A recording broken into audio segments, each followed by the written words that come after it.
Welcome to the Performance Matters Podcast with your hosts, Matrix Ferreira and Miles Methner, brought to you by Iron Performance Center. All right, what's going on, everyone? We're back here on the Performance Matters Podcast. Coach Matrix and Coach Miles across from me, as always, cracking the rain. Just kicking things off, big thank you to our sponsor, Pete Method Photography, the premier sportsographer in the Niagara region. He can be reached at www.petemethodphotography.com. As always, support local. Big community around here. I'm sure if you guys listened to our last episode, we talked about support, kind of leading into the community. So obviously, we're big on supporting local around here in the Niagara region.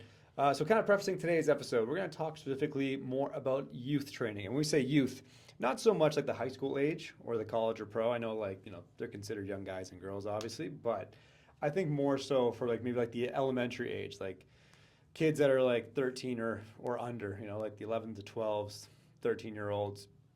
And I think what kind of kickstarted this topic kind of coming up, a couple things really. I remember back in the fall, coaches were asking about stuff for their teams. And these guys weren't young per se, they were grade 10. And never really had any formal, I would say, training experience in the gym, which is fine. But I think a lot of hesitations always stem from, well, I think they're still too young to train. So what are your initial thoughts on that, you think? The problem is you first have to define what you mean when you say train. Mm-hmm. Yeah. So there's a preconceived notion, I'll say, or misconception.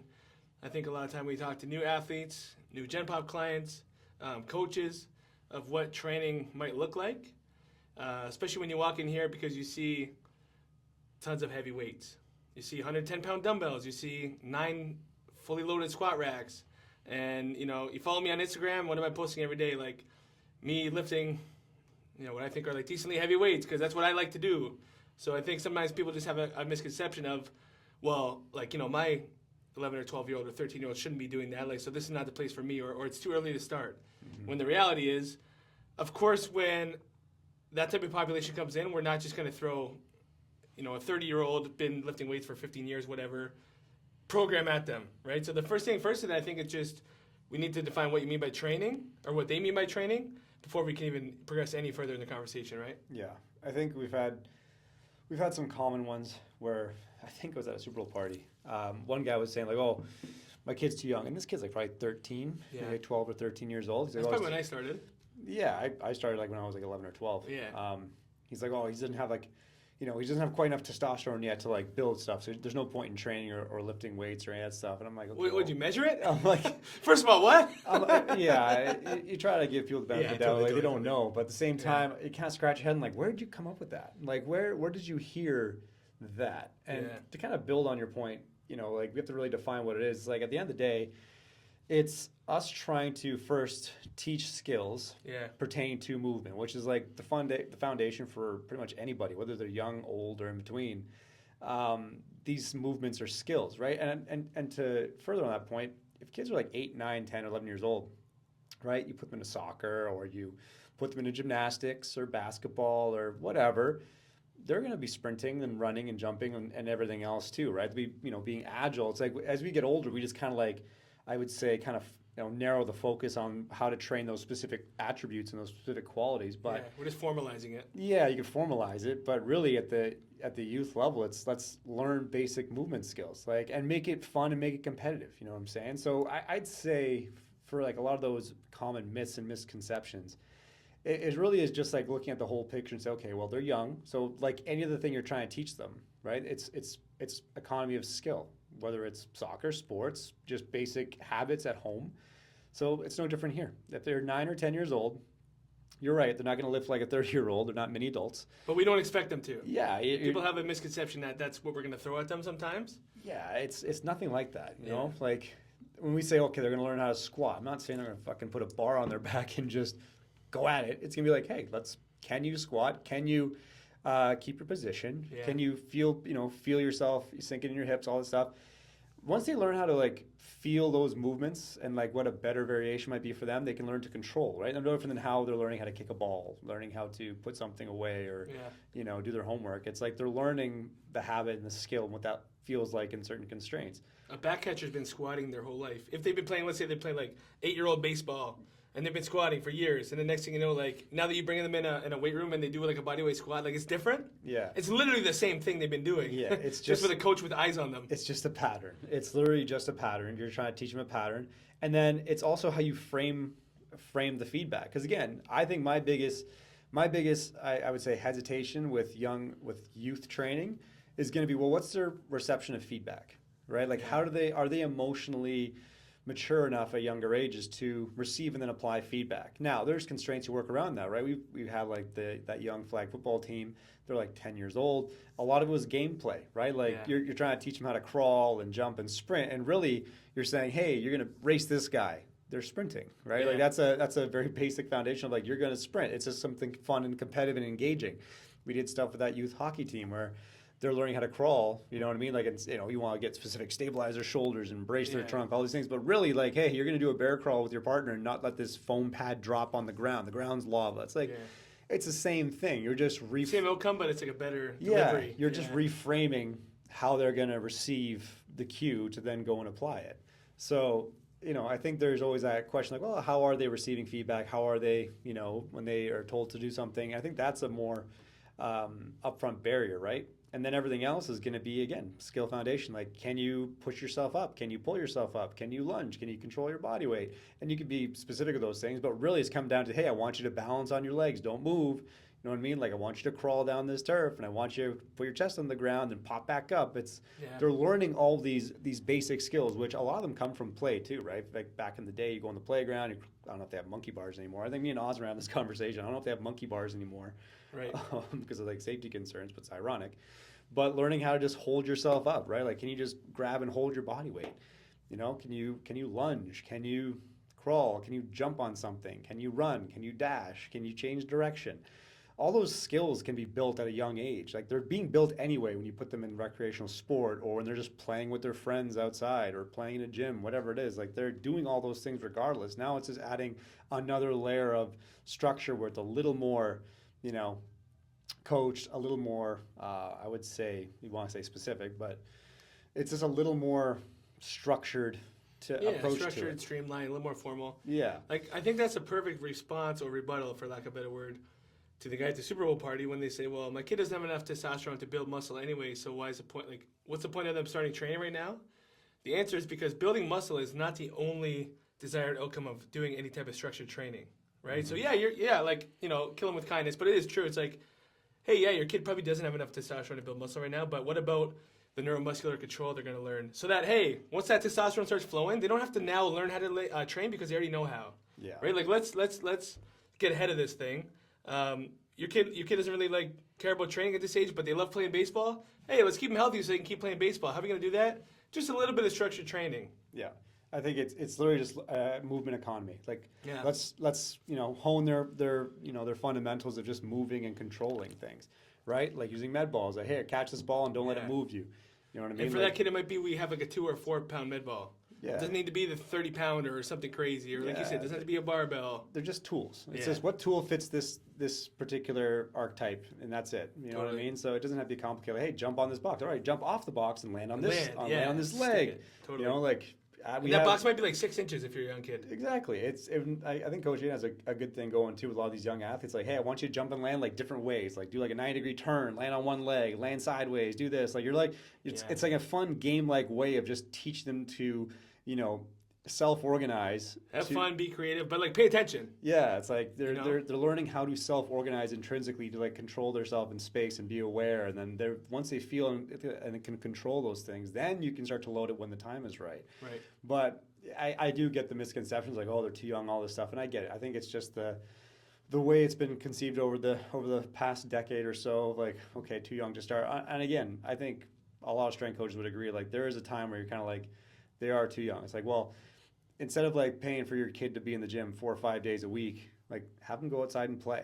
Yeah. You know what I mean? How about start once or twice a week structured, right? But they have a lot of opportunities to go play and explore and self-organize on their own. But then you can still include the structured training. The structured training doesn't have to be strict. Okay, we're going to squat with the barbell, bench press. It's like, no. training is building the mold around to meet them where they're at, and then progressively help them learn the skills, to control the skills, to then load and refine to achieve certain outcomes or qualities later on down the road. There's a longer term vision here, I think, for a lot of youth. And I understand too, they're very malleable, they're very open to learning, right? It's kind of like when you're trying to learn a new language. As an adult, your brain is so plastic from just maturing in years, right? So it's a lot harder for adults to learn a new language, right? It's a lot harder for us to break habits because of how plastic our brain has become. And then as a youth, it's, if you've ever been in a household where they're speak two languages, right? They started off as kids, they're learning how to speak two languages, and all of a sudden when they're older, they're just like, oh, I just know how to speak both languages, because they're so malleable and so young. So if you're teaching them these skills at a younger age, it's only going to make it so much better for them when they're older, because they already have a very solid foundation of how to feel and control and self-organize, that when they're trying to apply something in a more chaotic or challenging way, there you go, right? The best athletes are, quick to learn and quick to adapt, right? They can receive feedback and apply it really, really quickly. But a lot of times it comes down from them having a foundational awareness of, here's how I move, here's how I control myself. I'm going to do this with this next added variable or scenario on top of that, and that makes it so much easier versus having to go back to basics later on in life. And again, nothing to say that's not possible. Absolutely, it's possible. We do it all the time. I'm just saying, if you're considering it for a young athlete, movement economy and skill foundation, the ability to actually self-organize at a younger age, they're very malleable at that age where they can learn and hone the skill and make it easier to stack on in the years to come. Things that are much more difficult to learn later on in life. Like you said, you can learn a second language at any age, but it's so much harder when you're an adult. Trying to get on Duolingo and trying to teach yourself, not only all the words, like all the vocabulary, but like the accent and all that. But it's much easier when you're younger, right? Yeah, it's funny. Like if you look at some of these videos of like phys ed over in like some of these Eastern European countries, and they got kids, they don't even play competitive sports when they're young. They're doing like chin-ups, dips, jumping jacks, climbing over shit, like you said, jumping on things, jumping off things, landing, running fast, running for long distances. Like it's that really wide base of the pyramid that a lot of these other places realize, like, we need to be able to build it. And I feel like in Canada we're just not doing that. We have a lot of good athletes who are like really good at insert sport here. Oh, this kid's a baseball stud. This kid's really good at soccer, right? But then maybe we get a group of them in here for like a field trip or something, and you're like, oh my God, like they don't know how to skip. They don't know how to hop. They don't know the difference for a skip versus a hop versus a bound. Like some of these kids are crossing their feet over tripping. It's like, man, you might be really good at this sport or that sport, but you'd probably be that much even better if you had a wider base of your pyramid. No matter what sport you watch soccer, you watch hockey, basketball, like a lot of the best athletes, you'll hear the commentators be like, oh, so-and-so, like Connor McDavid is such a good problem solver. Well, it didn't happen overnight, it didn't happen by accident, right? It's by having a wide base of the athletic pyramid and then being able to apply it in whatever arena you happen to be in. Yeah, there's a lot of transferable skills. It all comes down to transferable skills. And that might seem general in nature and very mundane, like, oh, who cares about skipping and all that stuff. It's like, that's not the point. It's the fact that they're able to pattern and self-organize and adapt to something they haven't done before, because they're so I would say self-organized and so diverse, honestly. Diverse and aware of their body and their ability to control in chaos. It makes it easier, and obviously it does reduce the risk of injury in the future, right? Like if you're able to control yourself and handle and load and all that stuff in chaos at a younger age, it only makes it better for you. And then you also have the ability now to build meaningful strength in a I would say exponential way, just from the fact that you don't have to, it's no longer going to be like a neurological thing where it's like, okay, I'm just getting good at the skill. It's like, well, you're actually already good at the skill, and now you're actually applying the skill to where we can actually see some significant improvements in force and everything else like that. Especially when you hit puberty, now like you have essentially an influx of illegal steroid that's going to allow you to make some significant progress. And now you can just train because you know how. Exactly. You don't have to now learn that second language. You don't have to learn that new skill. You already know how to do it. Now you just got to speak it. Yeah, it's a wide range of skills. I think we do have a little bit backwards in Canada. I think I would say even the States too. I'd say just in general, like it's so focused on games, wins and losses and all that kind of stuff, versus building a human that is very athletically diverse and then can apply these skills in different contexts, whatever that sport, arbitrary rules of the sport may require. You know what I mean? If someone can cut, can sprint, can stop, decelerate, can jump, land, they could they could probably be good in a variety of sports. Right. You know what I mean? Like they're not just soccer players. It's like, well, actually, if they just did the same thing and held the ball, now they're a football player, a rugby player. Right. You know what I mean? Like, oh, look, they can catch the ball here. They have good hand-eye coordination. They probably can then learn to coordinate and hit a ball and all of a sudden be a volleyball player, assuming their height's there. But the whole point being they're transverse skills, hand-eye coordination, being able to cut, break, accelerate, decelerate, jump, land, respond. Those all sound very cool and high-tech and very sporty. but really they're doing those things as kids anyway. You know what I mean? They're playing tag. You know what I mean? They're climbing the monkey bars. they're jumping off the playground. They're you know what I mean? They're rolling down a hill. They're trying to slow themselves down from running down a hill. So, I think it's just the lens at which you communicate it and really to kind of frame it. But I think, if we're kind of shifting now to like what would be ideal for kids, I think have them, do a lot of play, a diverse range of play. Have them involved in a variety of sports too that require different qualities. And then you can specialize when they get older. But then if they wanted to do structured training, again, I'm not saying there's like a specific age cutoff, you know what I'm saying? Like, it's recommended probably like 10 to 12 is a good starting point. Like they're emotionally mature, where they can handle feedback, and it's still gonna be a lot of very basic fundamental things that's suited to them. But again, different youth also have different sports, and different sports tend to peak at certain times. But, I think it's just kind of overcoming that misconception of like, oh, they're too young for this, and they kind of have all these reasons. And I'm not saying those reasons are wrong, but I would think they're misconstrued, or I think they're exaggerated, and we don't know why. You know what I mean? It's kind of, we just came up with that. Like, I think they're too young for this. Okay, well, that's based on what? And they don't really have an answer. They just kind of throw it out there, and they have a feeling, well, they're too young to be in this. It's like, well, what do you think this is? Yeah. What do you think this is? Exactly. Like you said, a lot of stuff we do in here is no different than being on a playground. You just have a supervisor watching you and coaching you up. But it's kind of funny with the Olympics being on right now. Have you seen that study? It's not a new study, but it's kind of resurfacing. I think it's the Netherlands. I think it's the Netherlands, don't quote me, but they're having like a ton of success right now at the Winter Olympics. And it's like their youth sport model is like exactly the polar opposite of like the North American model. So like, I really am kind of changing my tune a little bit, or my mindset as I'm reading some of this stuff. It's like every kid up until I think, 12 years old or something, gets a participation medal. Something I would probably scoff at all the time. Oh, come on, what's that teaching them? Every kid gets a participation medal. They don't keep score until kids are like at least 13. They don't allow kids to play only one sport until they're at least 13 or 14 or something. It's like, if you take the whole North American model, it's the exact opposite. Yeah. And then you see now that, when it's time to win, it's like the long-term athletic development plan, training to win or training to compete. And now at the end, they're like absolutely cleaning up at the Olympics. I think it's in the Netherlands, but it doesn't really matter. Nonetheless, you look at Canada or the States, you have like 9U baseball national champions, Little League World Series. And like, yeah, it's fun to watch, but it's really like, we're really doing the kids more of a disservice by emphasizing the wrong things. Yeah, I get it too. Like at the end of the day, like there's coaches that are paid to win.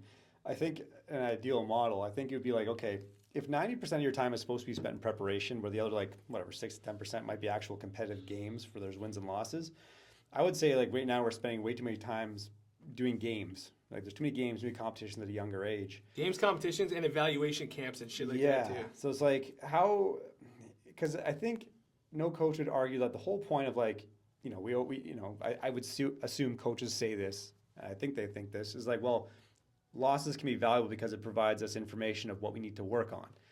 Okay, great. But if you're always so set on winning, and don't get me wrong, I'm not saying don't focus on winning, but there's going to be losses along the way. How are you framing it to then work on the feedback, preparing for the next game? And then is there enough actual time to work on the feedback for the next game? Or if there's always these evaluations, it's really hard for an athlete to diversify or even be more specific with what they need to work on, because they're going to default back to what they're good at versus work on some things that they might be their kryptonite, right? Like there's some low-hanging fruits here where it's like, these are your weak points. We need time to work on them to then minimize them in future. And who knows, that might open up a whole new skill set or level of ability for you that could beat better opponents. But if we're always just doing 2 or 3 games a week, or a tournament here, or a showcase there every week, or every month we're doing that, you're like, at some point here, we're not actually spending enough time in preparing and overcoming some of these hurdles. We're just defaulting back to, okay, I lost, I won, okay, I got to go back and do it again. It's like, well, what's going to change this time around? It could be a mindset, and I'm not saying you can't do that, but I think there has to be dedicated time and focus points to actually work on weak points. I think kids are doing too many games, too many tournaments, too many showcases every weekend for different clubs, for different coaches. And I get it. Every coach, if you're playing for 2 different teams, 2 different clubs, or high school and a club team, both those coaches have their own objectives. Like that coach for that high school team wants you to win for them, and your club coach wants you to win for them. They're going to squeeze every last drop out of you, right? And it's unfortunately going to come at a cost to you, because now you're kind of beating yourself up, digging yourself into a hole. But I think ideally it's like, okay, if you have like one game on Saturday, you have your practice during the week. You play a game on Saturday, you can come back on Monday with a game plan. You have a whole week to prepare again, you have another game. I think that would be like a better schedule than having like 2 or 3 games in a week. for an entire season. You're like, well, at what point during the season do we actually have time to work and develop ourselves as a better athlete versus just this is pretty much saying like this is as good as you'll ever be. Where you are right now, that's as good as you're going to be because there's not much time during the like 6, 7 months, maybe 8 months span of your season to actually get any better. Because all it is just expression. There's no time to actually adapt or build. Welcome to Iron Performance Center, Niagara's home for real personal and performance training. We're a community obsessed with building durable, explosive, game-ready humans. No gimmicks, no shortcuts, just training that works. From athletes chasing scholarships, to pros chasing championships, to regular people who just want to feel strong, move well, and stay built for real life. If you're willing to work, you're our people. Our system is simple: smart programming, elite coaching, and a culture that pushes you to levels you didn't know you had. With modern technology and principles-based programming, we track your progress, teach you movement skills, and give you every tool you need to perform when it matters most in whatever arena you call home. Iron Performance Center, because performance matters. Then the question becomes expression of what?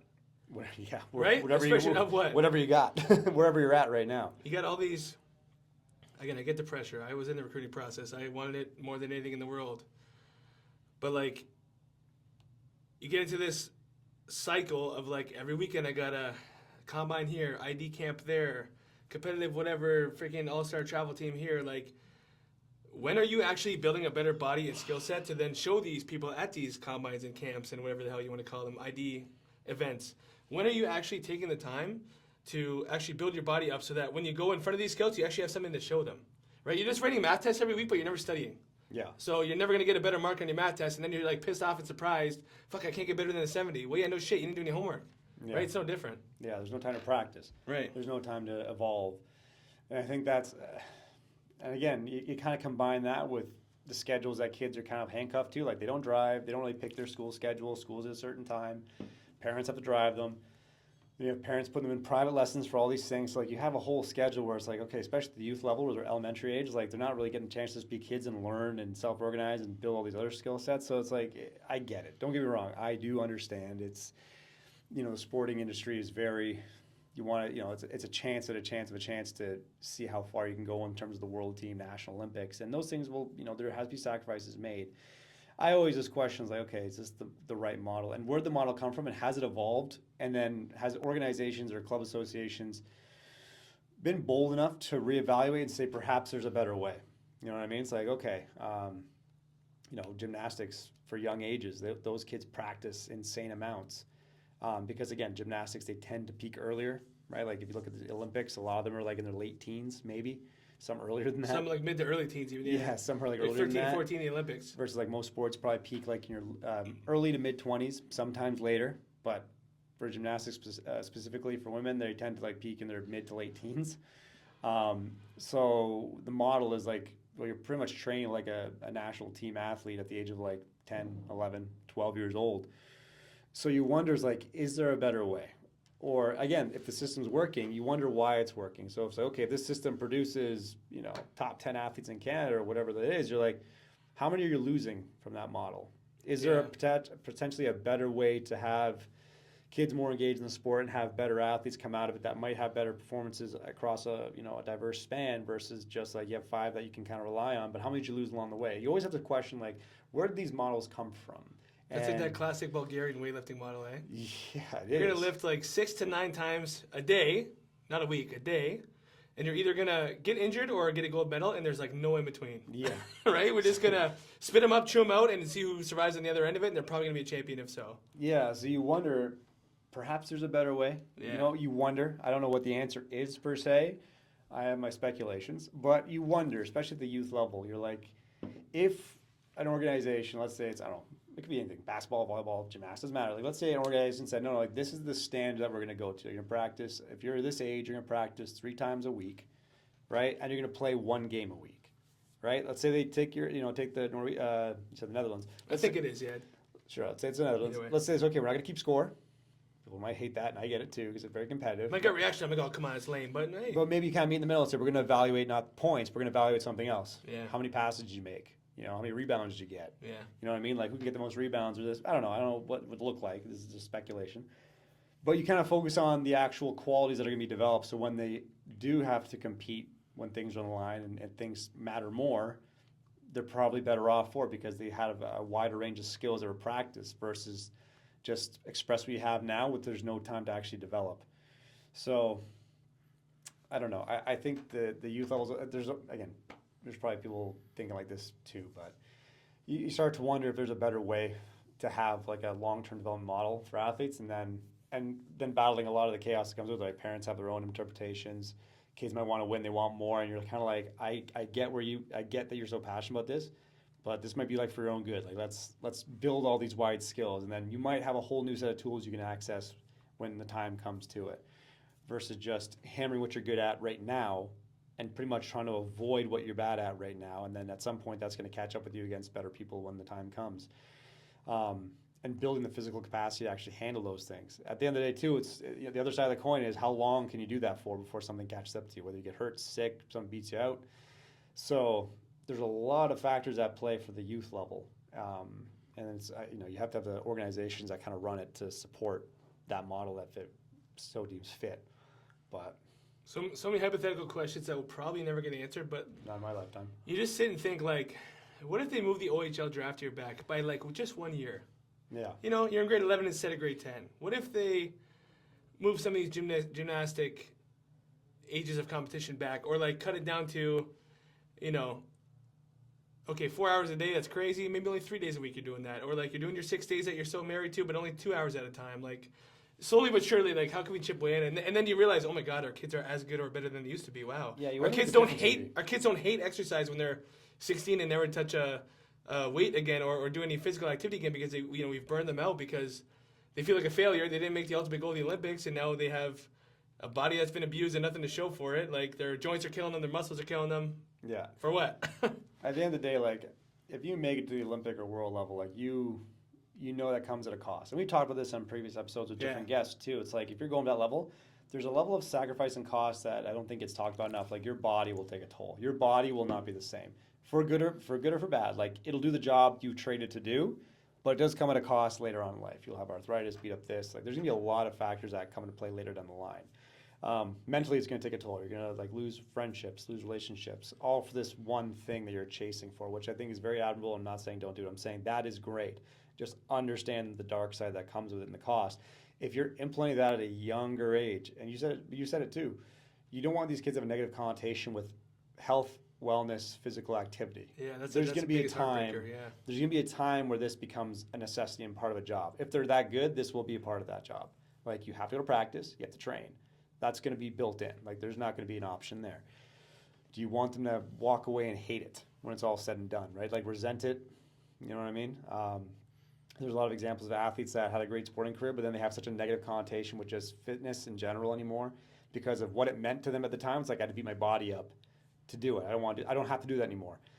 But we always say too, like at some point we all hang our boots or skates or shoes or cleats. Those things get hung up at some point from a competitive realm, but this stuff doesn't go anywhere. It's just a whole different, path, if you want to say, in terms of what this can do.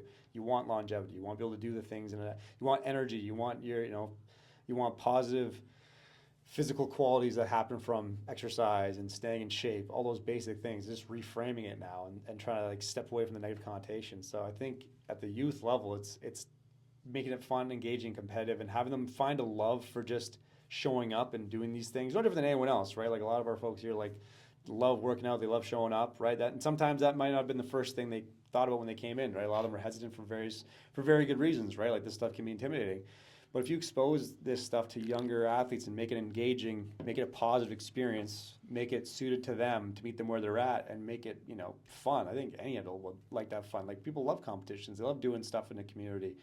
That doesn't change as they get older. For some reason, we think it has to be so much more specific or structured, but really, like we still love doing playground bullshit, if you want to call it that. Like it's fun. It's goofy, but it's fun. So keep it fun for youth. Get them exposed to it, but in the right way. Don't taint it and say, okay, if you're going to do hockey, this is what you have to do. It's like, well, they'll learn that.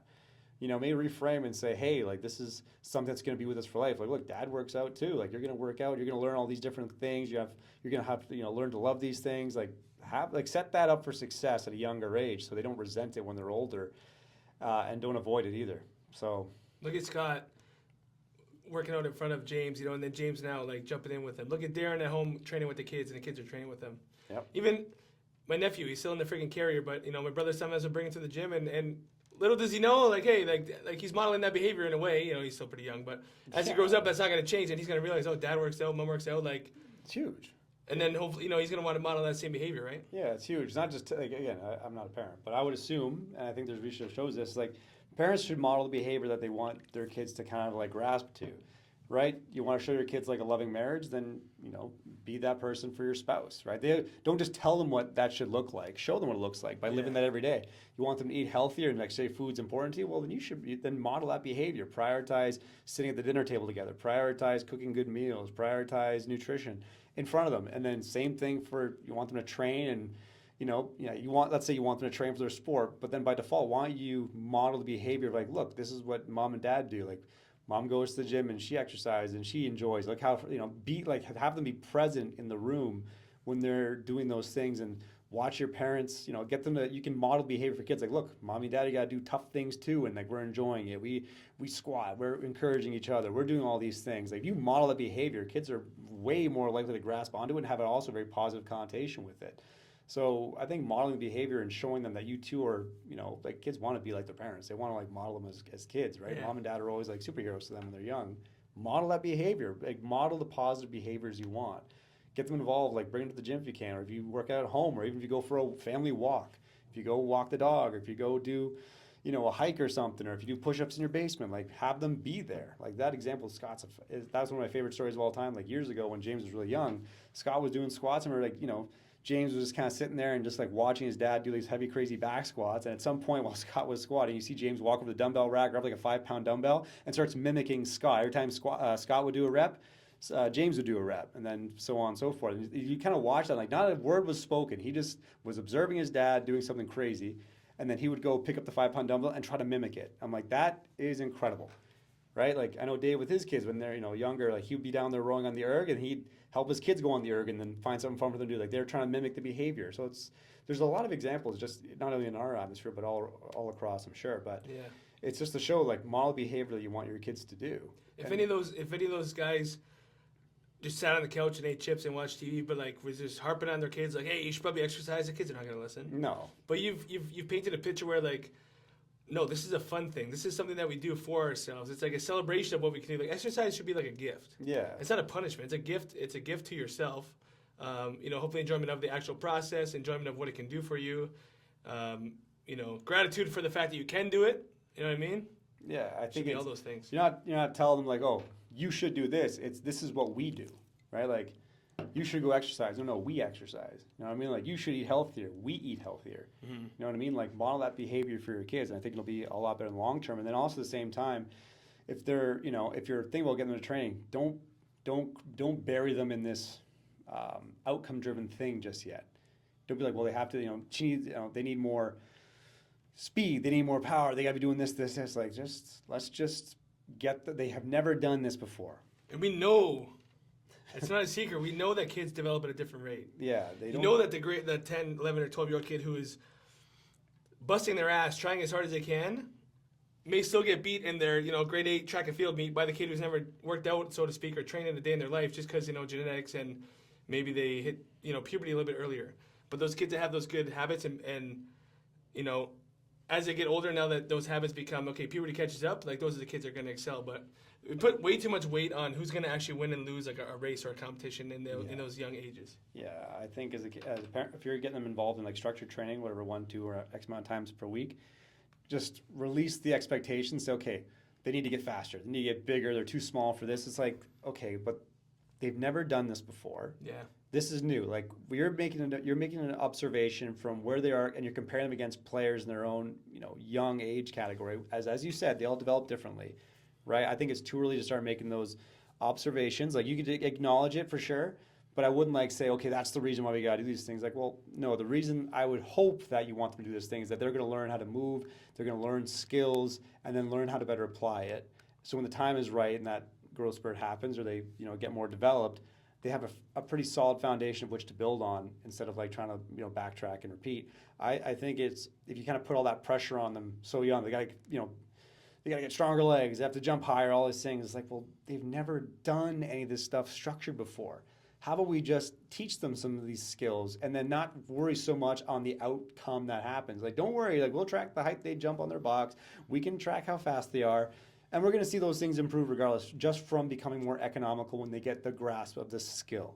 So let's just take the pressure off and focus on creating like a habit where they're excited to do something that we know is strenuous. Like, I know they're kids, like they make it games and fun. But like we said earlier, you want them to have a habit of a positive reaffirmation of like, I enjoy training. Like, yes, it's hard. Yeah, squatting's hard. Whew, I'm tired. I'm running. I'm jumping. I'm tired. But I enjoy it. Let's start there because that makes it so much easier. That just ripples out to so many more things that we can do and not have to worry about that they're going to be willing to do it or not.